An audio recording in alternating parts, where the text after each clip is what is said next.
Diamonds, Eramallur, Vadathala. Youth Congress പ്രവർത്തകർ ഗുണ്ടകളെ പോലെ പെരുമാറിയെന്ന മന്ത്രി സജി ചെറിയാൻ. പ്രതിഷേധങ്ങൾക്കെതിരെയല്ലെന്നും എന്നാൽ യോഗത്തിനിടയിൽ യൂത്ത് കോൺഗ്രസ് പ്രവർത്തകർ ഗുണ്ടകളെ പോലെ പെരുമാറിയെന്ന മന്ത്രി സജി ചെറിയാൻ ഗുണ്ടായിസം കാണിക്കുകയായിരുന്നു. സഭ്യമല്ലാത്ത രീതിയിലാണ് വർത്തമാനം പറഞ്ഞത്. ഇവരുടെ മുഖവും വേഷവും ഭാഷയുമെല്ലാം ഗുണ്ടകളെ പോലെ ആയിരുന്നെന്നും മന്ത്രി സജി ചെറിയാൻ പറഞ്ഞു. ആ കാര്യത്തൊന്നും വിട്ടുവീഴ്ചയില്ല. ഞങ്ങൾ BJP-യിലൊന്നും മൂർഷിക്കാൻ RSS-നെ ഭയപ്പെട്ടിരിക്കുന്നതല്ല. ഞങ്ങൾ ഞങ്ങളുടെ നിലപാടുകൾ എന്ന് ഉയർത്തിപ്പിടിച്ചിട്ടുണ്ട്. ശക്തമായി നിൽക്കും. ഈ രാജ്യത്ത് വർഗീയതയ്ക്കെതിരായിട്ട് ന്യൂനപക്ഷമാണെങ്കിലും ഭൂരിപക്ഷമാണെങ്കിലും ശക്തമായ നിലപാട് സ്വീകരിക്കുന്ന ഒരു രാഷ്ട്രീയ പാർട്ടിയാണ് CPM ഇടതുപക്ഷം. അതിന്റെ കരുത്തുകൊണ്ടാണ് കേരളം ഭരിക്കുന്നത്. അങ്ങനെ ഒരു പ്രസ്ഥാനത്ത് വേറൊരു തരത്തിൽ വ്യാഖ്യാനിക്കുന്നു. പറഞ്ഞൊരു കാര്യമുണ്ട്, ഗുണ്ടകളാണെന്ന് ചീത്ത പറഞ്ഞത്. ഈ നമ്മുടെ നാട്ടിലെ ഗുണ്ടകൾ ഇങ്ങനെ ചീത്ത പറയാനൊക്കെ വളർന്നു. ആഭ്യന്തരത്തെ അവർക്ക് ഭയമില്ലേ? അത് നിങ്ങൾക്ക് ആഭ്യന്തരത്തെ വന്ന് പിടിക്കാണ്. ഈ ആഭ്യന്തരം വേണ്ട. ഞാൻ ഒറ്റയ്ക്ക് അവിടെ ഇരിക്കുക. എന്റെ മുമ്പിൽ പോലീസുകാരൊന്നുമില്ല. അങ്ങനെ മന്ത്രിയാണല്ലോ. എന്റെ മുമ്പിൽ പോലീസുകാരില്ലല്ലോ. ഞാൻ അവിടെ യോഗത്തിലിരിക്കുകയാണ്. എന്റെ മുമ്പ് പോലീസുകാരില്ല. ഞാൻ ഇവിടെ വന്നിറങ്ങിയ പോലീസുകാരുണ്ട്. അപ്പൊ എന്നെ സംരക്ഷിക്കാൻ ഉത്തരവാദിത്തം. എന്നെ അവർ പോളിംഗ് കയറ്റി ഇരുത്തി കഴിഞ്ഞാൽ പിന്നെ പോലീസിന്റെ ആവശ്യമില്ല. അവിടെ എല്ലാവരും ഇരിക്കുകയല്ലേ. നിങ്ങൾ കണ്ടല്ലോ. അവിടെ വന്ന് മുമ്പിൽ നിന്ന് ഉണ്ടായിസല്ല കാണിച്ചു. നിങ്ങൾ പകർത്തിയിട്ടുണ്ട്. നിങ്ങൾ വീഡിയോയ്ക്കകത്ത് നോക്കും. അവരുടെ മോഹവും വേഷവും ഭാഷയും നിങ്ങളുടെ വീഡിയോയ്ക്കകത്ത്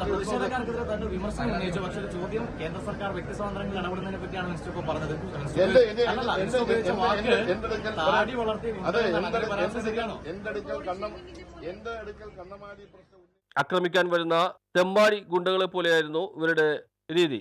വളരെ മോശപ്പെട്ട വാക്കുകളാണ് ഇവർ പ്രയോഗിച്ചതെന്നും മന്ത്രി പറഞ്ഞു. കണ്ണമാലി പ്രശ്നം ഉന്നയിക്കുന്നതിൽ തെറ്റില്ലെന്നും പ്രതിഷേധം ഹാളിന് പുറത്താകാമായിരുന്നെന്നും മന്ത്രി കൂട്ടിച്ചേർത്തു. 1200 കോടി രൂപ വിദ്യാഭ്യാസ മേഖലയിൽ കേന്ദ്രം തടഞ്ഞുവച്ചിരിക്കുകയാണെന്നും BJP-ക്കെതിരെയുള്ള വിമർശനങ്ങൾ എന്നും ഉന്നയിക്കുമെന്നും മന്ത്രി കൂട്ടിച്ചേർത്തു. വർഗീയതയ്ക്കെതിരെ എന്നും ശബ്ദമുയർത്തിയവരാണ് തങ്ങളെന്നും മന്ത്രി പറഞ്ഞു. നിലമ്പൂർ തെരഞ്ഞെടുപ്പിന് ശേഷം കോൺഗ്രസ് വല്ലാത്ത ഒരു അവസ്ഥയിലാണ്. നിലമ്പൂരിൽ LDF-ന് ലഭിച്ചതിനേക്കാൾ കൂടുതൽ വോട്ടുകൾ ലഭിച്ചെന്നും അദ്ദേഹം വ്യക്തമാക്കി. ആവിഷ്കാര സ്വാതന്ത്ര്യത്തെ തകർക്കാൻ ശ്രമിക്കുന്ന എന്തിനും തങ്ങൾ എതിരാണെന്നും മന്ത്രി മാധ്യമപ്രവർത്തകരുടെ ചോദ്യങ്ങൾക്ക് മറുപടിയായി പറഞ്ഞു. തെരഞ്ഞെടുപ്പ് നടന്ന കാര്യങ്ങൾ വിലയിരുത്തിയിട്ടുണ്ട്. ഞങ്ങൾ തിരുത്തേണ്ട കാര്യങ്ങളെല്ലാം ഞങ്ങൾ തിരുത്തും. ഞങ്ങൾ ജനങ്ങൾക്ക് വേണ്ടി പ്രവർത്തിക്കുക. അതിന്റെ ഭാഗമായിട്ടാണ് ഞാനിന്ന് ഈ കൊച്ചി മാക്സിലെ മണ്ഡലത്തിൽ ഇവിടെ നമ്മുടെ ഒരു കേന്ദ്ര സംസ്ഥാന ഗവൺമെന്റിന് സംയുക്ത ഒരു പദ്ധതി നടപ്പാണ്. പദ്ധതിയെപ്പറ്റിയെല്ലാം വിശദീകരിച്ചുകൊണ്ട് എന്നോട് പറഞ്ഞു. അപ്പൊ ഞാൻ പുറത്തു വന്നിറങ്ങി മീഡിയക്കാരോട് പല ചോദ്യങ്ങളും ചോദിച്ചു. സിനിമ ഗാനയെപ്പറ്റി ചോദിച്ചു. ഞങ്ങളൊക്കെ മറുപടി പറഞ്ഞിട്ടാണ് കയറി മര്യാദയ്ക്ക് സമ്മേളനത്തിൽ ഇരിക്കുക. സമ്മേളന സ്ഥലത്ത് ഇരിക്കുന്ന സമയത്ത് ഒരു ഓഡിറ്റോറിയത്തിനുള്ളിൽ ഇതാണ് കൂത്തുപറമ്പിൽ സംഭവിച്ചത്. പോലീസ് നല്ലതായിട്ട് നടത്തിയത് കൂത്തുപറമ്പ് നടത്തിയ നിങ്ങൾക്കറിയാമല്ലോ. അവിടെ പ്രതിഷേധിക്കാൻ വന്ന ആളുകളെ വെടിവെച്ചു. ആ സമീപനമല്ല ഞങ്ങൾ സ്വീകരിക്കുന്നത്. News bureau, Chellanam.